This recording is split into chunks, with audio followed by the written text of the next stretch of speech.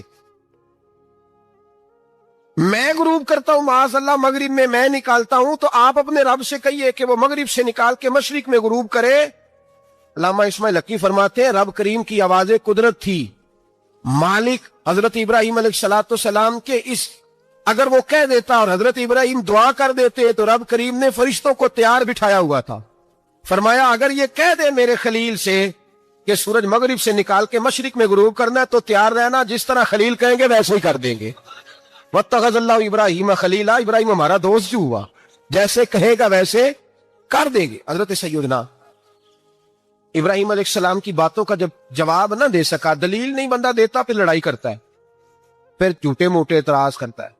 دلیل ختم ہوتی ہے تو لوگ ذاتیات پہ اترتے ہیں، کہتے ہیں یہ کھانستا صحیح نہیں، دیکھتا صحیح نہیں، دلیل ختم، اب ذاتیات پہ اترے، کہنے لگے مجھے پتہ چلا ہے کہ یہ فلانی جگہ گیا تھا تو وہاں جا کے اس نے اس طرح کیا ہے۔ پھر لوگ ذاتیات پہ اترتے ہیں، جب دلیل کا جواب دلیل سے نہیں دے پاتے، پھر ذاتیات پر اتر کر حملے کرتے ہیں. حضرت ابراہیم کے دلائل کا جواب نمرود نہ دے سکا تو کہنے لگا کہ اس کو آگ میں ڈال دو. قوم گئی ہوئی تھی ساری, آپ نے بات سنی ہوئی ہے, میں نے صرف اشارہ دینا ہے. میلے پہ تو حضرت سیدنا ابراہیم علیہ السلام نے سارے بت توڑ دیے, کلاڑا بڑے بت کی گردن پہ رکھا. واپس آئے, کہنے لگے بت کس نے توڑے ہیں؟ تو فرمایا اس سے پوچھو جس کی گردن پہ کلاڑا ہے.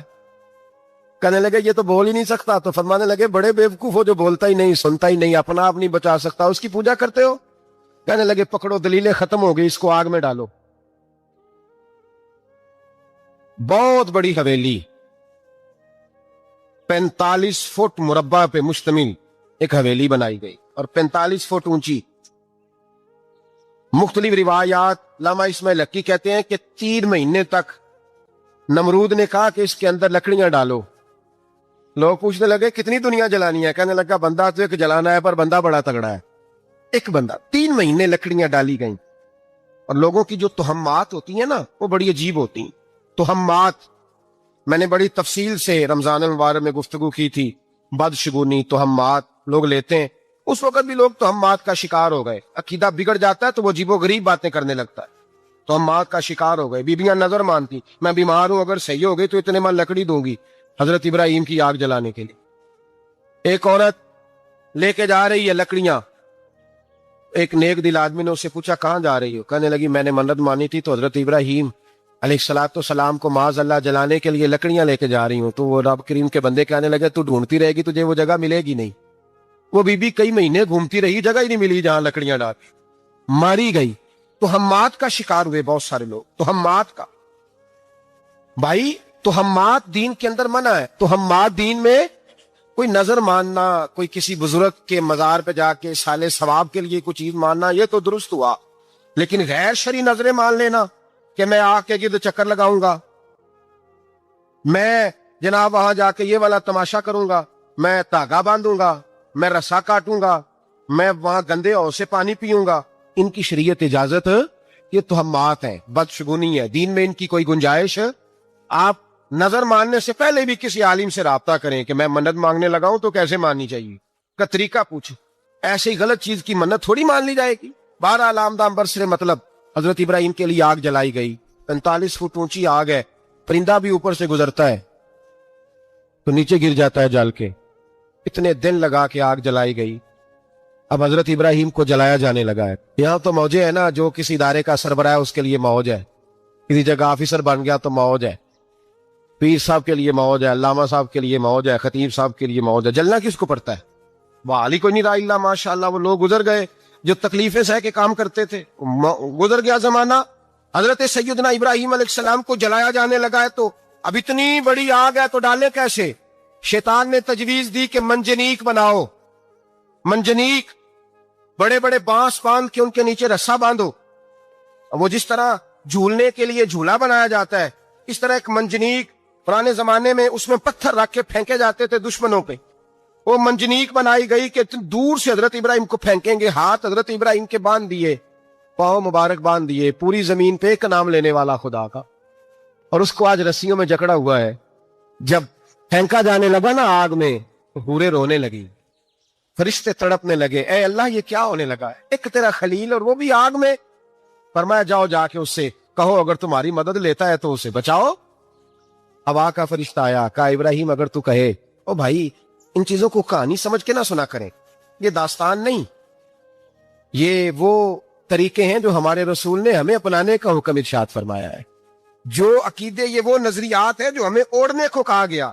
اپنے رب کریم کی رضا پہ راضی رہنے کے یہ وہ خوبصورت مواقع ہیں صوفیاء نے جن کو بنا کر سمجھا کر ہم تک پہنچایا ہے. یہ ہے اہل طریقت کی باتیں. وہ کہتے ہیں یار جس حال میں رکھے راضی رہنا ہے. حضرت ابراہیم علیہ السلام کو پھینکا جا رہا ہے, فرشتہ آیا, اے اللہ کے خلیل اگر حکم دو تو اتنی ہوا چلاؤں کہ نمرودی جل جائے سارے, آگ ان پہ پھینک دی جائے. آپ نے فرمایا تو جا, تجھ سے مجھے کوئی کام نہیں.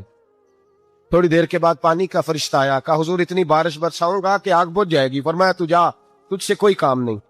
اب جب منجنیق میں رکھ دیے گئے, آگ میں جانے کا لمحہ ہے, تیاری ہے, حضرت جبریل امین حاضر خدمت ہوئے. کہا ابراہیم کوئی حاجت؟ فرمایا تجھ سے کوئی نہیں.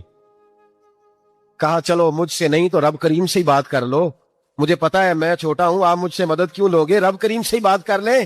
تو حضرت ابراہیم کہنے لگے جبریل یہ بتا رب کو نہیں پتا اس کا خلیل کس حال میں ہے، اسے نہیں پتا میں کس حال میں ہوں، میرے ہاتھ بندے ہیں پیر بندے ہیں آگ میں، اسے نہیں پتا، بتایا تو اسے جاتا ہے جس سے خبر نہ ہو، تو اگر اسے پتا ہے، اگر وہ جلانے پہ راضی ہے تو میں بھی جلنے کو تیار ہوں، میں تیار ہوں، میں تیار ہوں، اسے کہو ٹھیک ہے۔ حضرت سیدنا ابراہیم علیہ السلام کو منجنیق میں ڈال کے جو پھینکا آگ میں، یا نار کونی بردم و سلام علی ابراہیم، اللہ نے فرمایا اے آگ میرے ابراہیم پہ ٹھنڈی بھی ہو جا اور سلامتی والی بھی ہو جا۔ حضرت ابراہیم کو 2 فرشتوں نے بٹھا دیا زمین پہ، پھول کھلے ہیں، کونپلیں مہک رہی ہیں، کلیاں خوشبو دے رہی ہیں، حضرت ابراہیم نے سر سجدے میں رکھ دیا، سبحان اللہ والحمد للہ ولا الہ الا اللہ واللہ اکبر۔ حضرت ابراہیم اللہ کی تسبیح پڑھنے لگے، رب کریم کا شکر بجا لانے لگے، نکلے وہاں سے، کچھ دن گزر گئے، نکلے، حکم ہو گیا ابراہیم علاقہ چھوڑ دو۔ حضرت ابراہیم علیہ السلام وہاں سے نکل کے مصر آئے، چچا کے پاس ٹھہرے، انہوں نے اپنی بیٹی جناب سارہ کا نکاح کر دیا، کچھ آگے بڑھے تو ایک ظالم بادشاہ سے ٹکرائے، اس نے ایک شہزادی ایک بادشاہ کی بیٹی قید کی ہوئی تھی، جناب ہاجرہ نام تھا، ان کو قید سے چھڑا کے ساتھ لائے، حضرت لوط علیہ السلام بھی ساتھ، یہ 4 لوگوں کا قافلہ چلا، فلسطین میں جا کے پڑاؤ ڈالا، گھر بار چھوڑا، تبلیغ شروع ہوئی۔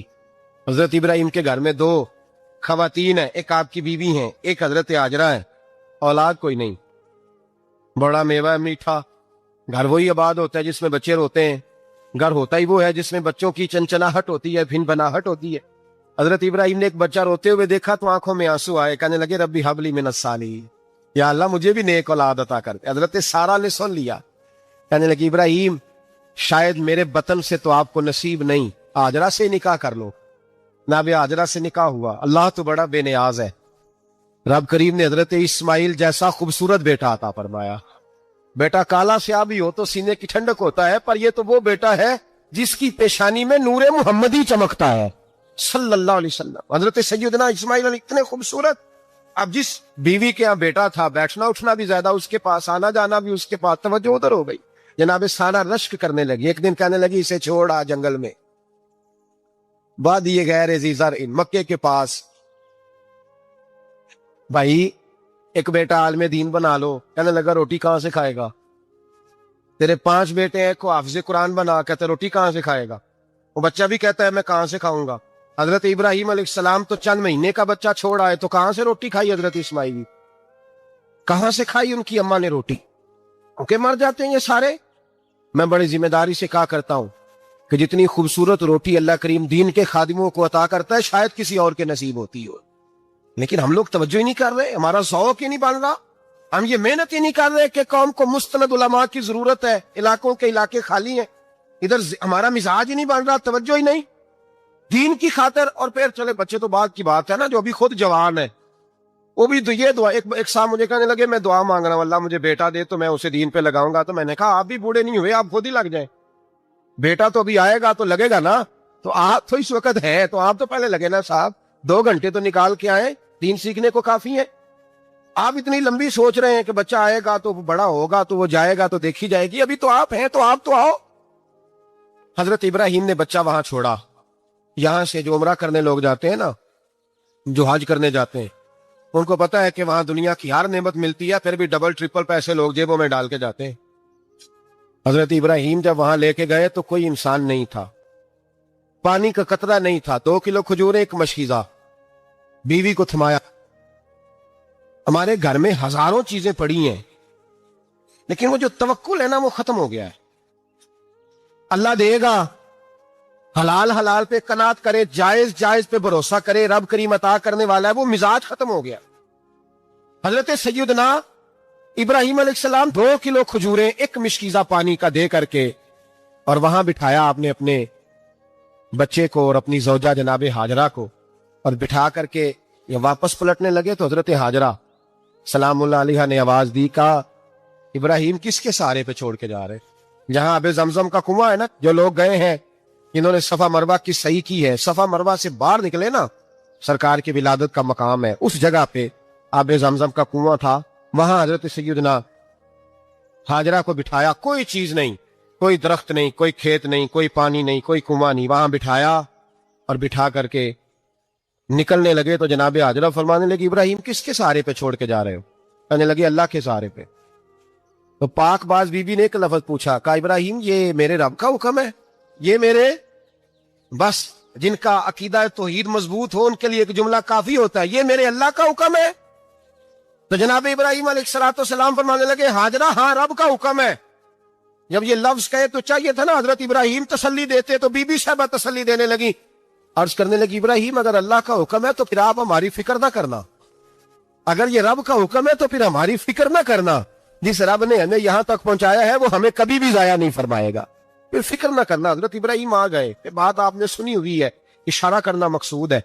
13 سال میں چلے مان بھی لیا جائے بعض روایات کی روشنی میں کہ آتے جاتے بھی رہے, لیکن مکمل دیکھ بھال اپنے بچے کی پرورش میں پورا حضرت ابراہیم علیہ السلام کا کردار, سارا کردار ماں کا تھا.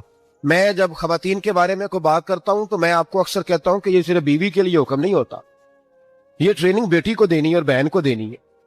یہ تربیت کریں اپنے گھر میں. میں تجربے کی روشنی میں یہ بات عرض کیا کرتا ہوں کہ بھائی بچے باپ کے فرما بردار اس وقت ہوتے ہیں جب اماں انہیں باپ کا فرما بردار کرتے ہیں, اور بچے باپ کے نافرمان بھی تب ہوتے ہیں جب اماں انہیں باپ کا. میں نے اپنے کانوں سے سنا ایک دفعہ ایک بچہ اپنے باپ سے کہہ رہا ہے آپ نے تو ساری زندگی باہر گزار دی, پیسے کمانا کون سا مشکل کام ہے, دکھ سکھ تو سارے اماں نے برداشت کیے, سکولوں میں وہ جاتی تھی, فلانا کام وہ کرتی تھی, فلانا کام. اب یہ سوچ اس کی ذاتی تو نہیں, یہ اس کو دی گئی ہے. اور اگر اس کو یہ سوچ دے دی جائے کہ اماں کہے کہ میں تو اپنوں میں رہی ساری زندگی, میں نے تو اپنوں میں وقت گزارا, اور تیرا باپ تو کئی دفعہ جنازے بھی نہیں پڑھ سکا, نے تو ماں باپ ایسے دفن کر دیے, وہ اگر یہ سوچ فراہم کرے تو پھر بچہ باپ کا فرما بردار ہوتا ہے. اور یہ والی روایتیں ہم بیوی کو سناتے ہیں, حالانکہ کس کو سنانی چاہیے؟ بولیے, بہن اور بیٹی کو. بہن اور بیٹی کو سنائیں یہ باتیں, ان کو سمجھائیں, تاکہ آگے جا کے وہ جو گھر ترتیب دیں وہ گھر بڑا عمدہ اور نکھرا ہوا ہو. حضرت سیدنا ابراہیم 13 سال کے بعد آئے, چونکہ گھر میں اللہ تبارک و تعالیٰ کی دوستی کا چرچا تھا, اللہ تبارک و تعالیٰ کی محبوبیت کا غلبہ تھا. 13 سال کے بعد فلما بالغ معہ سعیا, بیٹا جب اتنا بڑا ہوا کہ ساتھ چلنے لگا, تو حضرت ابراہیم نے اپنے بیٹے کو بلا کے کہا بیٹا مجھے خواب آئی ہے, میں تجھے ذبح کر رہا ہوں, تیری کیا رضا ہے؟ حضرت اسماعیل کہنے لگے یا ابت افعل ما تؤمر, ابا جی اللہ جیسے حکم دیتا ہے میرے ساتھ ویسے ہی کریں, جیسے اللہ حکم دیتا ہے ویسے ہی, بولیے, ویسے ہی کریں. حضرت حاجرہ کو کہا کہ ایک دوست نے دعوت کی ہے تو وہاں جا رہے ہیں. بی بی مطمئن ہے, تفصیلات کی ضرورت نہیں, ختم بات, اعتبار ہے, مطمئن ہو گئی. شیطان پیچھے سے آیا اماں کے پاس, ذرا تھوڑی دیر کے لیے تصور جمائیے, یہاں تو پڑوسن آ کے کوئی بات بتا دیتی ہے خاوند کے بارے میں تو کئی مہینے جھگڑا جاری رہتا ہے, پڑوسن محلے دار. شیطان نے آ کے بتایا لفظ کیا ہے؟ کہا حضرات تمہیں پتا ہے کہاں جا رہے ہیں؟ کہا دوست کی دعوت میں. تو کہنے لگے دوست کون ہے؟ رب کریم, اور ابراہیم کا خیال ہے کہ اس رب نے مجھے حکم دیا ہے کہ میں ذبح کروں. حضرت حاجرہ کہنے لگی کبھی باپ بھی بیٹا ذبح کرتے ہیں؟ شیطان کہنے لگا ان کا خیال ہے کہ ان کے رب نے حکم دیا ہے. جناب حاجرہ فرمانے لگی اگر رب نے حکم دیا تو پھر تو مجھے شیطان لگتا ہے, تو مجھے شیطان لگتا ہے. کیا مطلب؟ فرمانے لگی اگر رب کریم کا حکم ہے تو میرے پاس ایک اسماعیل ہے, اگر 1000 بھی ہوتے میں سارے اللہ کے راستے میں پہنچ کر دے دیتی. مالک کا تو ہے سارا کچھ, اسی کا ہے, اس میں لیت اللہ کی کیا گنجائش؟ حضرت سیدنا ابراہیم علیہ السلام نے بیٹے کے حلق پہ چھری رکھ بھی دی اور چھری چلا بھی دی, رکھ بھی دی, اور وہ تو اللہ کریم نے فرمایا یا ابراہیم قد صدقت الرؤیا, ابراہیم تو نے خواب سچا کر دکھایا. حضور صلی اللہ علیہ وسلم کے پاس ایک مہمان آ گئے رات کے وقت میں. جب وہ آئے تو حضور نے پوچھا کھانا کھانا ہے؟ تم نے کہا کھانا ہے. جھوٹ اور بھوک کو جمع کرنا منع ہے. کہا جی کھانا ہے. تو حضور صلی اللہ علیہ وسلم نے فرمایا ازواج مطہرات کے گھروں میں پتہ کرو کچھ ہے. حضرت ام سلمہ کے گھر میں پتہ کیا تو کہا یا رسول اللہ 4 دن سے روٹی نہیں پکی.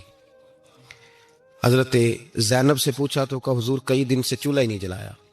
حضرت عائشہ صدیقہ, حضرت میمونہ, حضرت سودا, تمام گھروں سے بظاہر یہ 2 جہاں کے شاہ ہیں پر پاس کچھ رکھتے نہیں. 2 جہاں کی نعمتیں ہیں ان کے خالی ہاتھ میں, ہر چیز ہے پر فقر اختیاری ہے, کوئی شے نہ ملی. تو نبی پاک صلی اللہ علیہ وسلم نے مسجد میں اعلان کیا، فرمایا کون ہے جو میرے مہمان کو روٹی کھلائے؟ ان لفظوں کا حسن کوئی حسن والا ہی سمجھ سکتا ہے۔ فرمایا کون ہے جو میرے مہمان کو کھانا کھلائے؟ تو ایک صحابی لے گئے اور اٹھے، وہ صحابی جو صحابہ میں غریب تھے، ایک انصاری جو غریب آدمی تھے، بہت زیادہ امیر آدمی اللہ کی راہ میں خرچ نہیں کر پاتا، اس کے لیے مشکل ہو جاتا ہے۔ اس کے لیے بہت امیر آدمی جو ہوتا ہے نا، وہ جتنا زیادہ امیر ہوتا ہے نا، اتنی دیوار اس کے گرد کھڑی ہو جاتی ہے پیسوں کی، مشکل ہو جاتا ہے اس کے لیے۔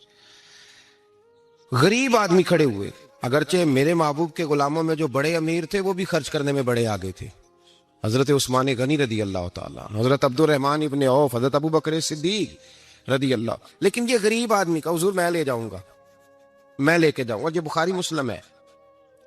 حضور نے فرمایا لے جاؤ، وہ اب صحابی گھر لے گئے اور بیوی سے مشورہ کیا، بات پہ غور کرنا، ہر چیز کی بھوک دیکھی جا سکتی ہے، بچوں کی نہیں دیکھی جا سکتی۔ وہ انصاری حضور کے مہمان کو گھر لے گئے، جا کے بیوی سے مشورہ کیا، کہا بھلی مانس گھر میں کچھ ہے؟ تو اس نے کہا تھوڑا سا بچوں کے لیے کھانا رکھا ہے، بچوں کے لیے۔ بچے تو بزدل کر دیتے ہیں، بچے تو آدمی کو بزدل کر دیتے ہیں، بچے تو مار دیتے ہیں، کلیجہ پھٹ جاتا ہے بچہ بھوکا ہو تو، نیند نہیں آتی۔ اب صحابی اپنی بیوی سے کیا کہتے ہیں؟ کہتے ہیں بچوں کو بہلا کے سلا دے، اور رسول اللہ کے لیے نہیں، رسول اللہ کے مہمان کے لیے، بھائی نبی پاک کے لیے نہیں، حضور کے، تجھ سے در در سے سگ اور سگ سے ہے مجھ کو نسبت، میری گردن میں بھی ہے دور کا پٹکا تیرا، تجھ سے در در سے سگ سگ سے ہے مجھ کو نسبت۔ لمبی بات ہے کہ بچوں کو سلا دو۔ بی بی نے بچوں کو سلا دیا تو میاں بیوی کا مشورہ ہوا کہ مہمان کے ساتھ بیٹھ کے روٹی کھانا بھی سنت ہے۔ تو اب مہمان کے ساتھ بیٹھ کے کھانا بھی ہے، تو کھانا ہے ایک دو آدمی کا۔ اب خاوند اپنی بیوی کو تیار کرتا ہے کہ میں بھی کھانے پہ بیٹھ جاؤں گا، تو بھی بیٹھ جانا، اور جب مہمان کھانے میں ہاتھ ڈال لے تو اٹھنا، کہنا او ہو دیا تو صحیح کیا ہی نہیں، ابھی بجھ جائے گا، اور جا کے دیا بجھا دینا۔ ہم ہاتھ ہلاتے رہیں گے، مہمان روٹی کھاتا رہے گا۔ اور یار اس درد کو، اس کیف کو سمجھو، گھر میں بچے بھی بھوکے، بچوں کی ماں بھی بھوکی، بچوں کا باپ بھی بھوکا، دسترخوان پہ روٹی لگ گئی، روٹیاں چن ڈالی، بی بی اٹھی کہنے لگی او ہو چراغ تو صحیح کیا ہی نہیں، یہ تو بجھ جائے گا۔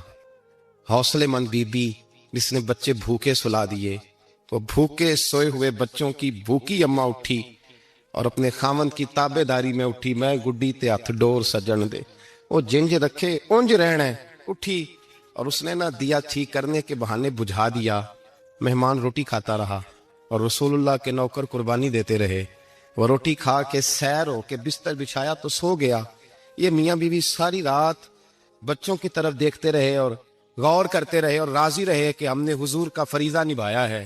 قربان جاؤں محبوب پہ، بے خبر ہو جو غلاموں سے، وہ آقا کیا ہے۔ وہ صحابہ، وہ اگر قربانیاں دیتے تھے تو جو اعزاز ملتا تھا وہ بھی بڑا شان والا ہے۔ صحابی کہتے ہیں میں فجر کی نماز پڑھنے مسجد آیا، پہلا قدم رکھا تو میرے کریم بولے، حضور نے فرمایا رات جو تو نے اور تیری بیوی نے عمل کیا ہے خدا کو بھی بڑا پسند آیا ہے، محمد مصطفیٰ کو بھی بڑا پسند ہے۔ اور پھر ایک لفظ اور ہے حدیث میں، ایک روایت میں کچھ جملے اور بھی ہیں۔ حضور نے فرمایا جب تو اور تیری بیوی رات مہمان کے ساتھ احسار کر رہے تھے نا، تو عرش کا مالک تمہیں مسکرا کے دیکھ رہا تھا، رب تمہیں دیکھ کے مسکرا رہا تھا، رب تمہیں دیکھ کے مسکرا۔ تر دامنی پہ شیخ ہماری نہ جائیے، ہم دامن نچوڑ دیں تو فرشتے وضو کریں۔ فرمایا وہ مسکرا رہا تھا کہ میرے بندے میرے رسول کی رضا کے لیے کیا کر رہے ہیں۔ اور صاحب دیکھو، نبی پاک کے لیے نہیں، خاندان کے لیے نہیں، خاندان نبوت کے لیے نہیں، حضور کے نہ سمجھے یار، اس پہلو کو سمجھے، نبی پاک کے بریلی کے امام بول پڑے، فرمانے لگے تجھ سے در، در سے سگ، سگ سے ہے مجھ کو نسبت، تجھ سے در، در سے سگ کتے کو کہتے ہیں فارسی۔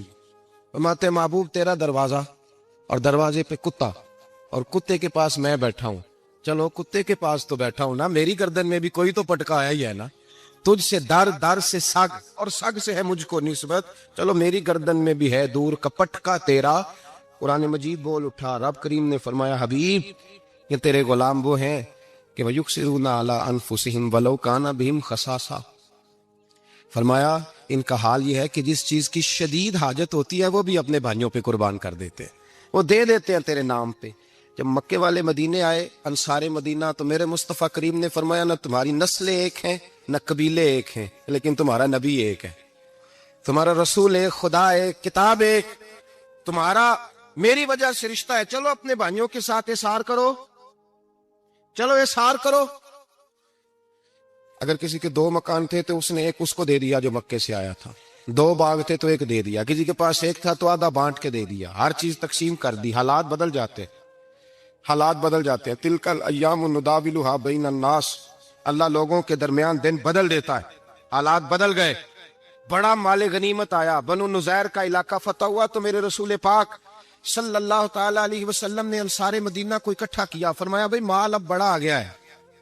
2 باتیں ہیں، یہاں تو اس طرح کرتے ہیں کہ میں ان کو کہتا ہوں جو مکے سے آئے تھے کہ جتنی تمہاری جائیدادیں باغ انہوں نے لیے ہیں واپس کر دیتے ہیں تمہیں، اور جو مال آیا ہے وہ بھی تم میں سے آدھا آدھا دونوں کے درمیان بانٹ دیتے ہیں، یا جیسے تمہارا دل چاہے، تمہارے مال بھی واپس کرتے ہیں اور جو وہاں سے مال آیا وہ تمہارے بیچ بانٹ دیتے ہیں، یا اگر تم کہو تو یہ مال ان کو دے دیتے ہیں مہاجرین کو، تمہیں تمہارے مال واپس مل جاتے ہیں۔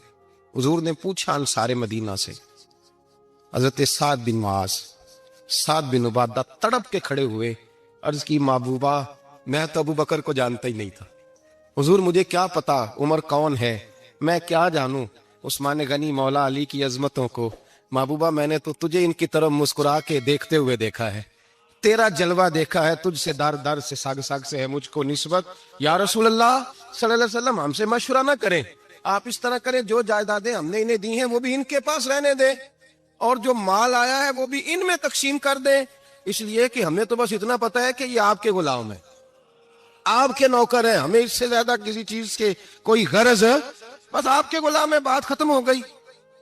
حضور خاموش ہو گئے۔ صحابہ کہتے ہیں دیر کے بعد ہم نے کہا فیصلہ ہونا چاہیے، فیصلہ پتہ کیا ہوا؟ حضور نے ہاتھ اٹھائے، کہا اے اللہ میرے مدینے والوں پہ رحم فرما، اے اللہ میرے انصار پہ رحم فرما، اللہ ان کے جذبے قبول فرما۔ بھائی احسار والی زندگی، وہ کیا بات ہوئی کہ میں نے بڑی قربانی دی ہے تو، اور جب تک تو قربانی نہیں دیتا تو قدر والا نہیں ہوتا۔ جو چیز قربانی سے حاصل ہوتی ہے اس کی قدر ہوتی ہے، جو چیز مفت میں آ جاتی ہے اس کی کوئی قدر نہیں ہوتی، کوئی قدر نہیں۔ میں اکثر سوچتا ہوں کہ حضرت خواجہ اجمیری کے خلیفے اجمیر میں بھی تو ہونے چاہیے تھے نا، لیکن ان کے خلیفے اجمیر میں نہیں ہوئے، دلی میں ہوئے۔ تو میں سوچتا ہوں دلی والوں کے خلیفے دلی میں ہونے چاہیے، لیکن دلی میں نہیں ہوئے، پاک پتن میں ہوئے، تو پاک پتن والوں کے یہاں ہو جاتے۔ وہ اس لیے کہ قربانی جو دیتا ہے نا، جو دور سے چل کے آتا ہے وہ قربانی کرتا ہے، قربانی دیتا ہے، اس کو قدر زیادہ ہوتی ہے۔ ہم نے کسی شے کے لیے کبھی قربانی نہیں دی، نہ دین کے لیے، نہ قرآن کے لیے، نہ مسجد کے لیے، نہ شیخ کے لیے، نہ طریقت کے لیے، قربانی تو ہے ہی نہیں ہے۔ تو جو شے مفت ملتی ہے اس کا نہ مزہ آتا ہے نہ قدر ہوتی ہے۔ جو چیز قربانی کر کے لیتے ہو نا، قربانی کر کے، اس کی قدر ہوتی ہے۔ کسی لیے کہا تھا کسی درویش نے، اس نے کہا تھا قدر نبی دا ایک کی جانن دنیا دار کمینے، قدر نبی دا جانن وانگے سو گئے وچ مدینے۔ ان سے پوچھو نا، ان سے پوچھو ان حضرات کو کتنی قدر تھی۔ قربانی اپنی زندگی میں دینا سیکھیں۔ ایک ہوتی ہے بندے کی ذاتی خواہش، اس کو کچلنا بڑا مشکل ہوتا ہے۔ قربانی بڑی ضروری چیز کا نام ہے، اور جو قربانی دینا سیکھ جاتا ہے وہ بچ جاتا ہے۔ کتیا 6 بچے جنم دیتی ہے لیکن قربانی نہیں نہ دیتی بچوں کی، تو ریوڑ نہیں بنتے، اجڑ نہیں بنتے۔ بکری 2 بچے پیدا کرتی ہے اور سال کے بعد ہزاروں بچوں، لاکھوں بچوں کی قربانی دیتی ہے، پر پھر بھی جدھر جاؤ بکرے ہی بکرے نظر آتے۔ جو قربانی دینا سیکھ جاتا ہے نا، یزید نے کوئی قربانی نہیں دی، اس لیے کوئی شخص بھی کھڑا ہو کے نہیں کہتا، حالانکہ 14-15 بیٹے تھے یزید کے، کوئی بھی کھڑا ہو کے نہیں کہتا میں اس کی نسل میں سے ہوں۔ امام حسین نے ساری قربانی دے دی۔ ایک زین العابدین بچے تھے، پوری دنیا میں اللہ نے سید عطا فرمائے ہوئے ہیں۔ جو قربانی دینا سیکھ جاتا ہے وہ بچ جاتا ہے۔ ہم نا قربانی کیا، ہمارے پاس تو اضافی شے ہے وہی دینے کو تیار نہیں۔ جب آپ تیار ہی نہیں تو سودا ہی نہیں کر، آپ نکلے ہی نہیں میدان میں، تو حاصل کیسے ہو؟ حصول تو تب ہوگا نا جب آپ کوئی انویسٹمنٹ کریں گے، تو آپ انویسٹ ہی نہیں کر رہے تو بھائی آپ نے پودا ہی نہیں لگایا تو پھل کیسے ملے؟ قربانی نہیں دی تو وہ درجہ کیسے ملے؟ اس کے لیے تو قربانی ضروری ہے۔ اب تمام صحابہ کی زندگی پڑھ لیں، حضرت ابو بکر سے لے کر حضرت بلال تک، یہ سارے قربانی والے ہیں۔ آپ تمام اولیاء کی صفت پڑھ لیں، حضرت غوث اعظم، جیلانی، داتا علی اجمیری، خواجہ معین الدین، یہ سب قربانی والے لوگ ہیں۔ قربانی دیتے رہے تو بچے ہوئے ہیں۔ ان کے جو ساتھ تھے وہ بھی قربانیوں والے تھے۔ قربانی حصہ ہے، طریقت کا، قربانی ضروری ہے. اور ہمارے صوفیاء تو کہتے ہیں جس شخص نے تصوف میں آ کے قربانی نہیں دی. بزرگوں کے پاس ایک شخص آیا، غالباً خواجہ نظام الدین محبوب الہی کی بات ہے، میرے ذہن میں نام پورا نہیں سما رہا. تو ایک مرید نے آ کے کہا حضور زکوٰۃ کتنی دینی ہے؟ فرمایا 2.5%. تھوڑی دیر کے بعد حضرت نصیر الدین چراغ دہلوی آ گئے، کہا حضور اللہ کے راستے میں کتنے دینے ہیں؟ فرمایا 50%. ایک ساتھی قریب بیٹھا تھا، اس نے کہا پہلے کے لیے 2.5% کا فتویٰ تھا، اس کو کہہ دیا دے دے. چند منٹ گزرے تو حضرت امیر خسرو بھی آ گئے، کہا حضور زکوٰۃ کتنی دینی ہے؟ فرمایا جو ہے سارا ہی لے آ، تیری 100% ہے.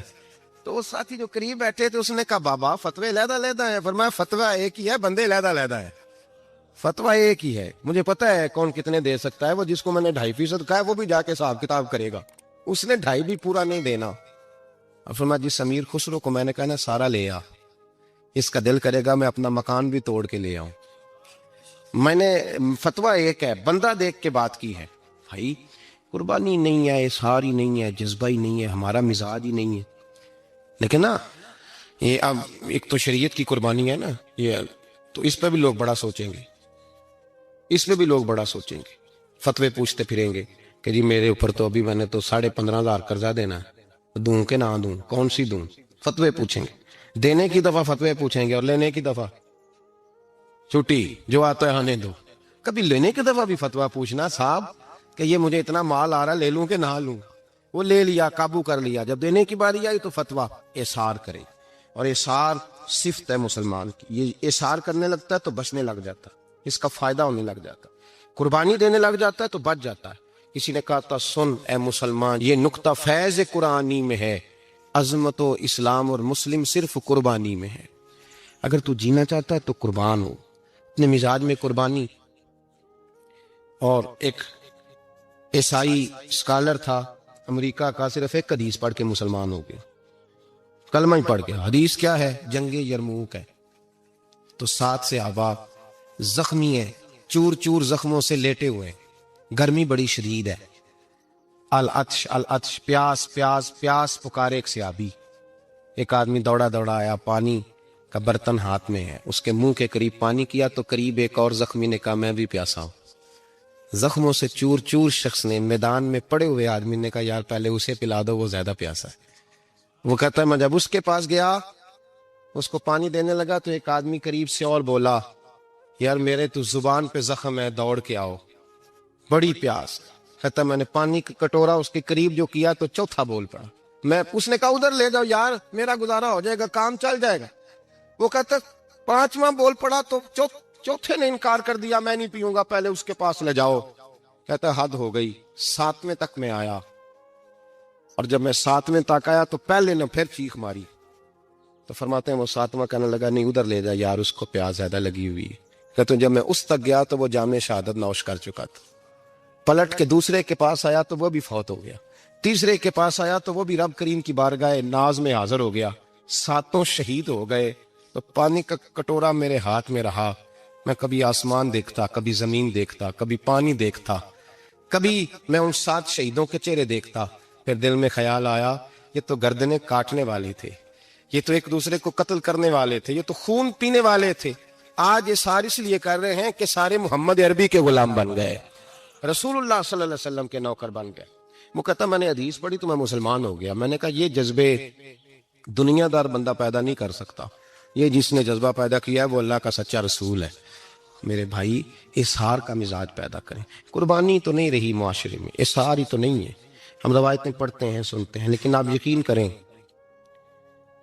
پنکھے کے نیچے مسجد میں کوئی دوسرے کو جگہ دینے کو تیار نہیں.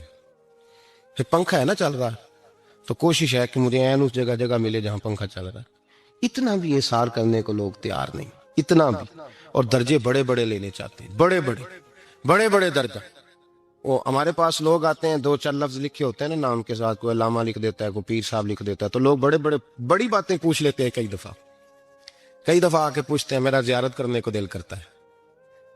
میں کہتا ہوں یار تو نے آخری سیڑھی پہ پیر رکھ دیا ہے، بالکل آخری پہ. دل تو تیرا جس چیز کو کرے گا تو وہ کرنے لگ جائے گا. پہلے شروع تو حضرت جنید بغدادی رحمت اللہ تعالی علیہ وہ دریا کنارے کھڑے تھے تو آپ دریا کے اندر پیر رکھا آگے جانے کے لیے. یہ اعلیٰ حضرت نے لکھا ہے واقعہ ملفوظات شریف میں. دریا پار کرنے کے لیے پیر رکھا تو ایک شخص کہنے لگا حضور مجھے بھی ساتھ لے لیں. آپ نے فرمایا میں دریا پار کروں گا تو اس طرح کرنا میرا کرتا پکڑ لے اور یا جنید کہنا شروع کر دے. یا جنید یا جنید. اس پہ فتویٰ بھی لگ جاتا ہے پر کیا کرے, مسئلہ تو صحیح ہے نا. تو پیر میرا پیچھے سے کرتا پکڑ لے اور یا جنید کیا ہے. وہ کہتا ہے پیر رکھا نا حضرت نے پانی میں تو میں بھی پیچھے.